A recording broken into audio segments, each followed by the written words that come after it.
サワディカー。はい。それではカーリー大学第69回目の授業を始める前に、一つお話がありまして、この収録を撮っているのが2024年の5月の31日。そうなんですよ。明日の6月1日で1周年でございます。おめでとうございます。で、1周年記念として、ちょっとね、今回は原点に戻ってこちら。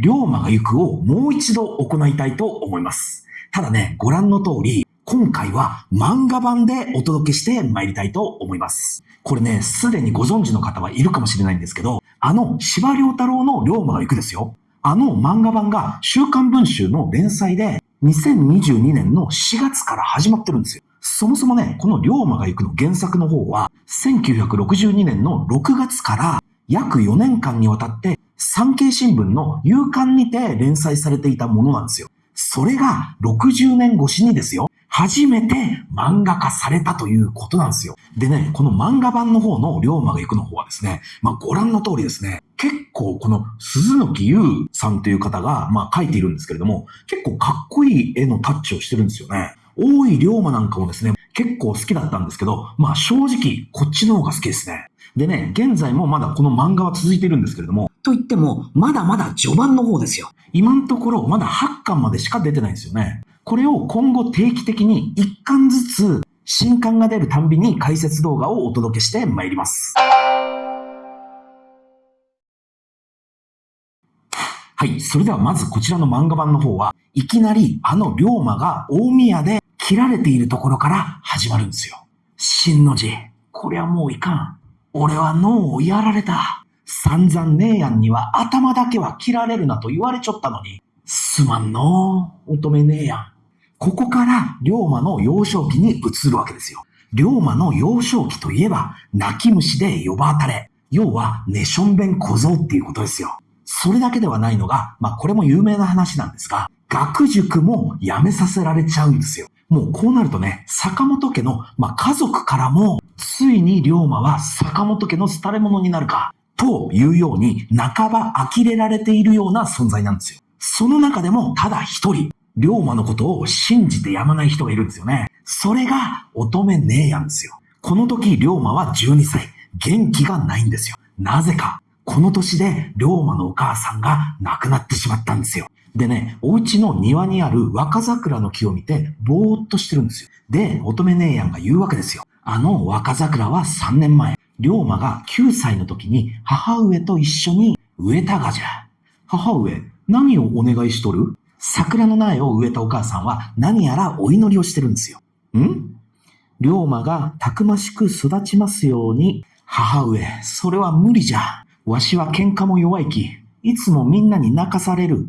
龍馬、たくましいとは喧嘩や剣術が強いことではないがよ。いたわりのあるもののことじゃ。いたわり？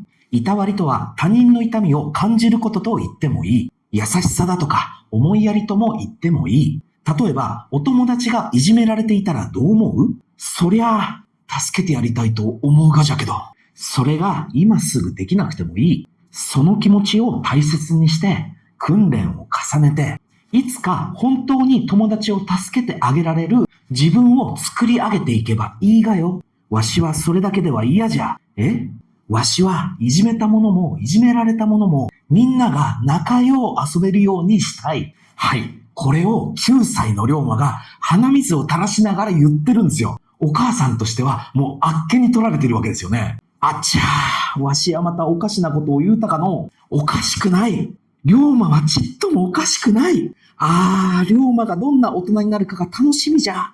はい。これが第2話なんですけれども、これって龍馬が行く原作の方ではないシーンなんですよ。もうね、これ私としては、これ飛行機の中で読んでたんですけど、もう地上何千メートルの上で号泣ですよ。その男泣きに号泣しているところを乙女姉やんが市内でスパンと物語では、ここから乙女姉やんの龍馬への教育が始まるんですよ。おまんは誰よりも強い男にならんといかん。で、庭の中にある池の中に龍馬を投げ飛ばして、水の中から這い上がってくる龍馬をさらに蹴落とします。ここはね、原作の方でもありますよ。いい加減にせぬかというのはお父さんですよ。違います。龍は雨や雲を得て天高く昇ると言いますから、水につけてみて本当の竜になるかどうか試しているのです。こうして乙女姉やんは池の中にいる龍馬に言うんですよ。龍馬、お前だけだと思うなよ。父上も兄上も姉さんらも母上が亡くなったことを必死に耐えて乗り越えようとしとるがじゃ。私だって。龍馬、おまんはいつまであの若桜の前に座ってメソメソしとる気じゃ。いつかあの世で母上に会ったとき、おまんは何を母上に伝える？私はえへんと胸を張って、龍馬を立派に育てたじゃろと自慢したい。おまんは違うがか？で、龍馬はあの時の母上の言葉を思い出すわけですよね。龍馬がたくましく育ちますように。ああ、龍馬がどんな大人になるかが楽しみじゃ。で、これを受けて9歳の龍馬は父上のところに歩み寄っていくわけですよ。父上、わしがたくましい男になったら、母上は褒めてくれるかのうと言って、もう号泣ですよ。鼻水も垂れてますよ。泣き虫ですから。父上が当たり前じゃ。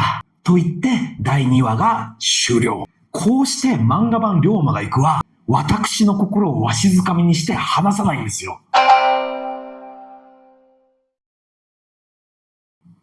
はい。ということで、第3話からは、龍馬が17歳になっています。でね、龍馬が街を姪と歩いているところに、上司がやってくるんですよね。で、これはもう土佐の掟なんですけれども、上司に対して豪司は無礼があってはならないんですよ。龍馬は豪司ですから、もう道端に下がって、片膝をつき、頭を下げないといけないんですよ。で、姪っ子が聞くわけですね。ねえ、両王子様、なんで上司に頭を下げんといかん？それはわしらが豪司だからじゃ。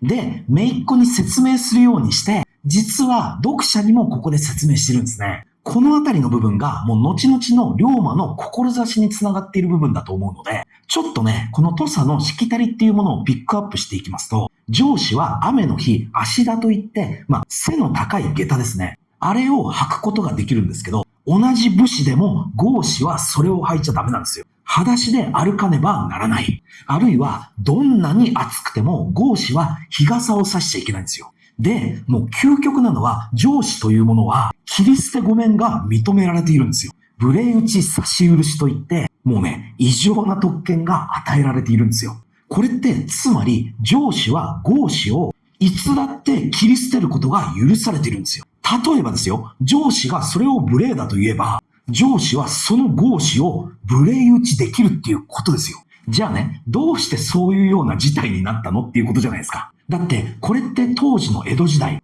日本全国を見ても、ここまでの差別が行われているところって、この土佐ぐらいなもんなんですよ。いやね、薩摩の方も結構上下関係は厳しいものだったんですけど、この土佐の場合はもう根本的に特殊なケースで、遡ればもう250年前から続いている対立なんですよ。だから、要するにあの関ヶ原ですよ。もともと土佐というのは長宗我部家の国だったんですよ。で、この長宗我部家の子孫が龍馬とかの豪司ですよね。だから、一言で言うと先住民ですよ。ただし、この長宗我部家というのは、あの関ヶ原で西軍についていた方ですよね。要は負け組ですよ。そこに勝ち組であった山内家。これはもともと遠州掛川といって、今でいうところの静岡県の西部ですね。彼らが土佐に入国することになりました。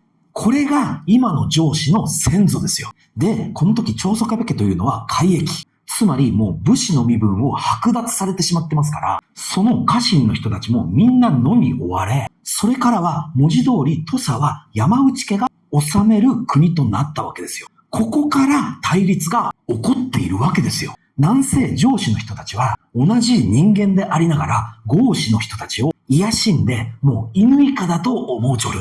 はい。ということで、こうした事情とかも漫画だと結構すんなり入ってくるんですよね。だから、この龍馬が行く、まだ原作を読んでない方にも、めちゃめちゃおすすめなんですよ。やっぱりね、文字だけだと結構読書が苦手な方っているじゃないですか。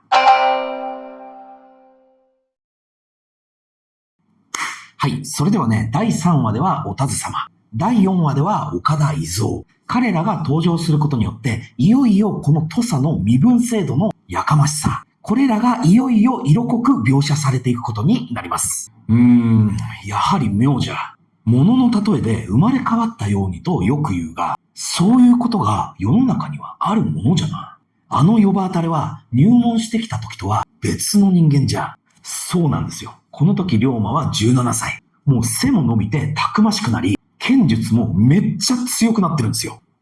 で、龍馬の腕はその後もめきめき上達していき、19歳の時にはついに当時通っていた姫野道場というところで、異例なことに目録を与えられます。で、この流れによって龍馬は江戸に剣術修行に行くことになります。で、実際に龍馬が江戸に行く途中、その旅路においてあのお田鶴様とばったり会う。ここまでが漫画版の龍馬が行く第1巻なのでありました。いや、もう一度言いますけれども、この漫画版の龍馬が行く、きちんとね、あの原作に基づいての漫画ですから、これ非常に面白いですよ。ぜひ手に取ってみてください。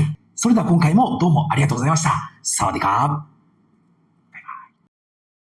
夢見ていますか？この国の未来をもがいていますか？明日を生きるため志高く駆け抜けた同志の